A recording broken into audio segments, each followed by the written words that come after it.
Hi, this is Myla. This is James. We have our friend Gerald. Well, we're here to check out his Rivian R1S.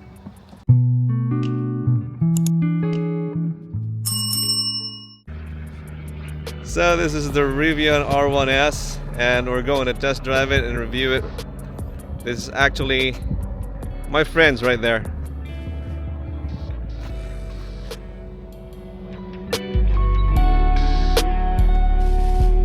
Let's do a quick walk around the car.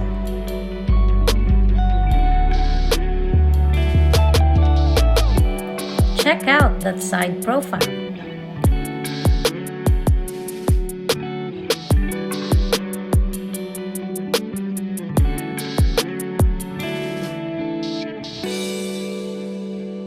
Here's how it looks on the back.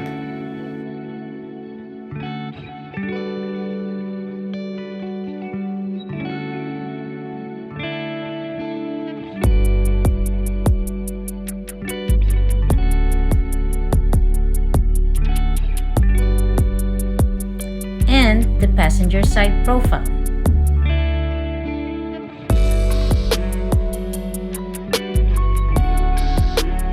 Let's check out the interior.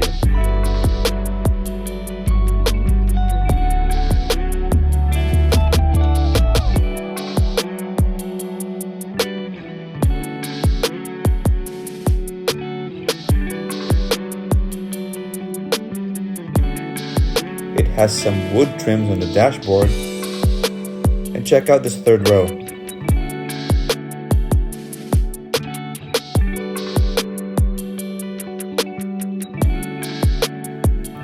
Here's the second row. And look at that glass roof.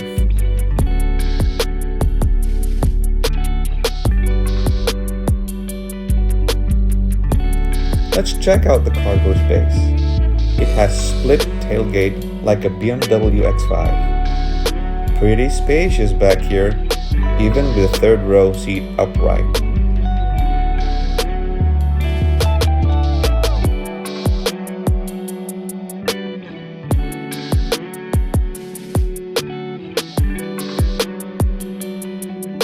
It comes with a first aid kit and an air compressor. This one has the upgraded 22-inch rims. Check out how the car changes the ride height depending on your drive mode.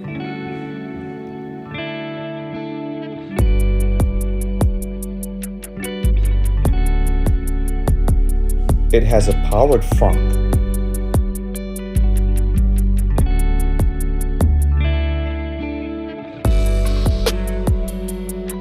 And a frunk under the frunk. That's pretty good use of space.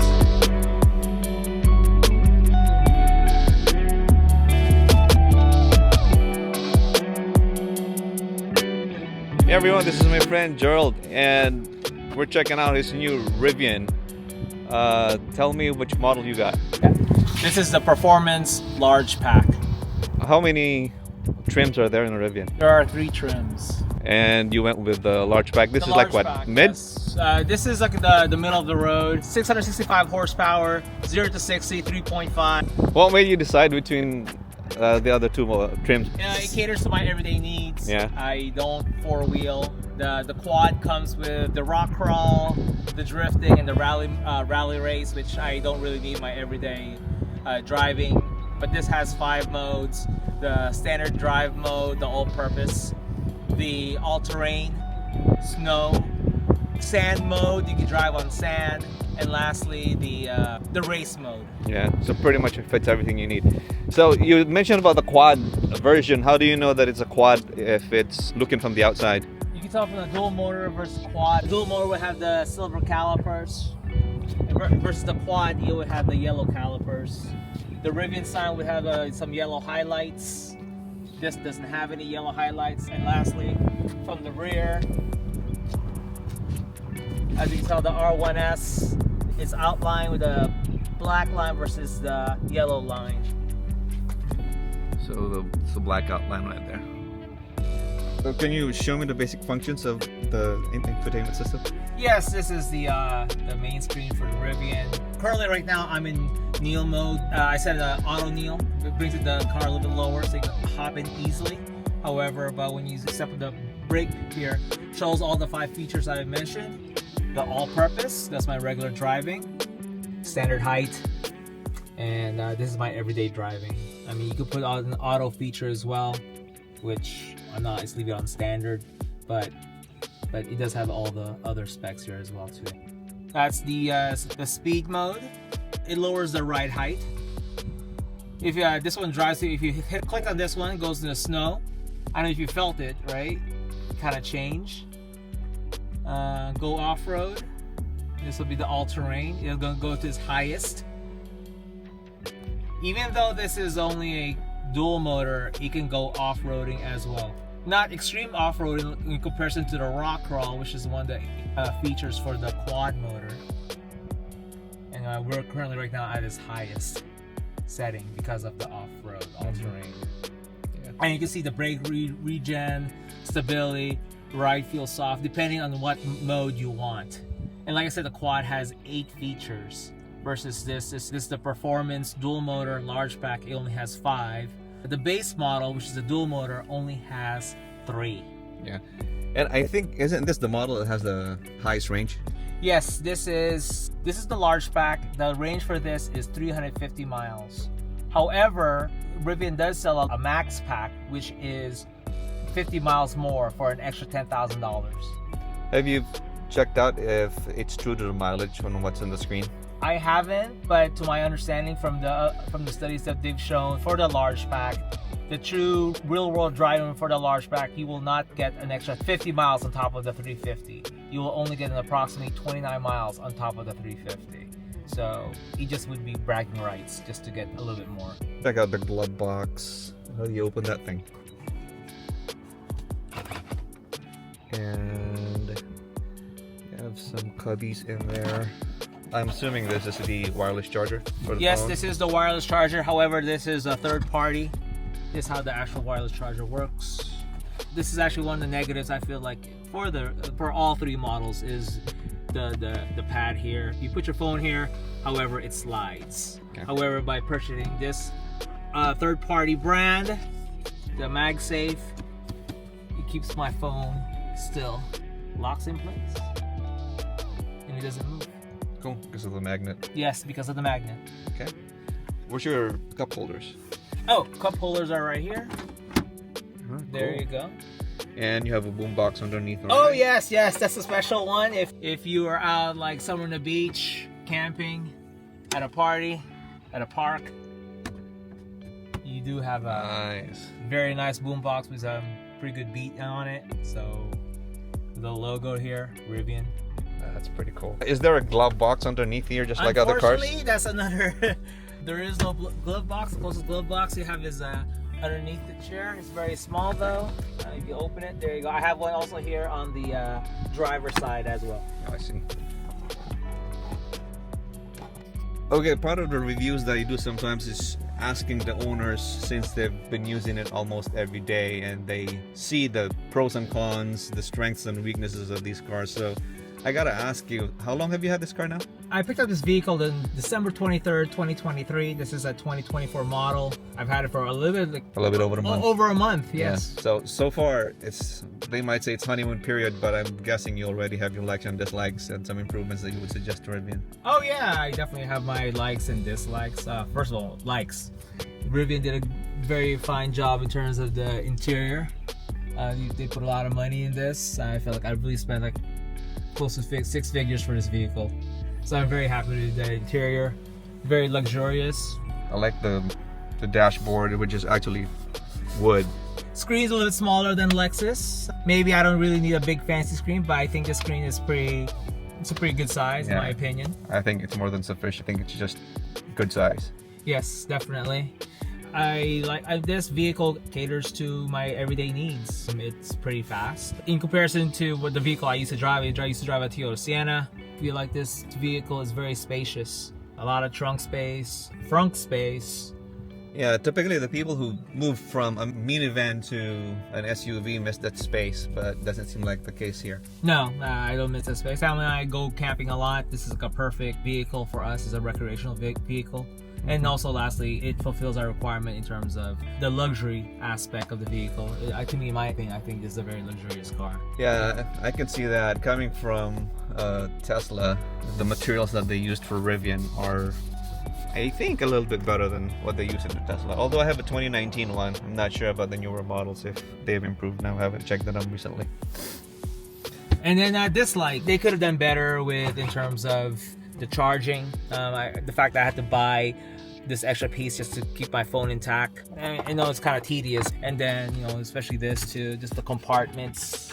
Just without it, I mean, everything will be disorganized. So did you buy this one? Yes, I bought this extra Aftermarket? aftermarket. My other dislike is, of course, the middle panel here, which controls the second row. It doesn't really give the people in the second row control of their climate settings. You know, my kids always have to argue, oh, make it colder, make it warmer, please, you know. So I'm sure there'll be some firmware upgrades down the road, hopefully soon, because I don't like hearing my kids arguing about the climate. Yeah, that's the thing about these cars now, just over the air update, and it looks like you got an upgraded car already without paying an extra. And then, you know, you'll get the occasional electric car glitch, you know, and you have to reset by pressing those two buttons, which I know is also common for Tesla as well. It's common for Tesla too. So one thing I like about these cars right now is it still has the stocks.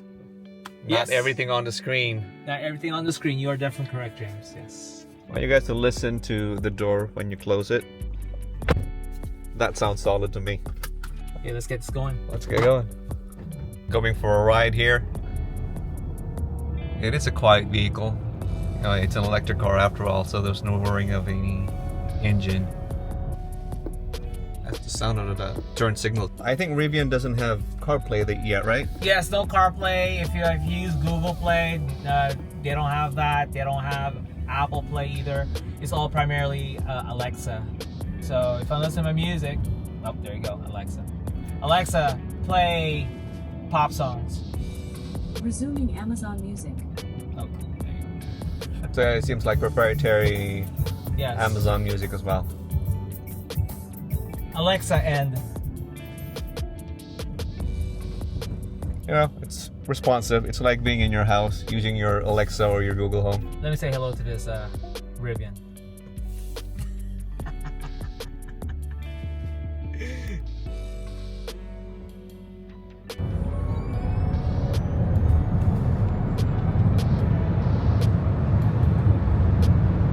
Dang.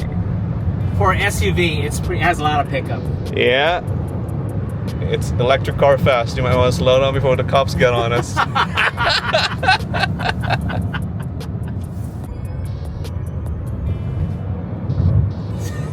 0 to 60, 3.5. Do you use a key to go in, or you have the mobile Cell key? phone, and Cell I phone. also have a key fob. Okay. Just like pretty much all the Teslas now is just using your phone. But this is a little bit more like a They make it look like a rugged version of a key. yes. Probably don't No, use that at all. No, it's just a your cell backup phone. key. Yeah. and also a card key as well. Okay, just want to show you guys the roof.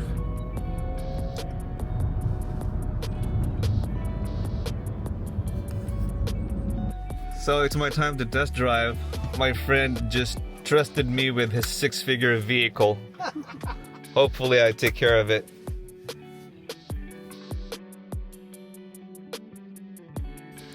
Adjusting the side mirrors is just like the Teslas nowadays, using the screen and the steering wheel controls. Check the regen. What's the regen mode on this one right now? It's pretty strong. It's similar to the strong regen for Tesla. But I'm gonna punch it at green.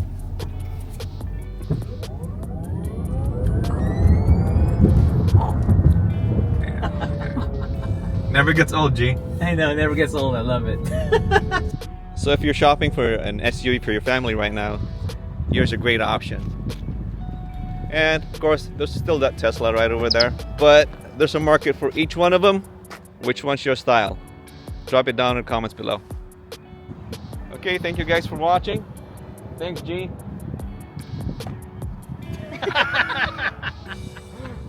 Don't forget to like and subscribe. Like and subscribe, please.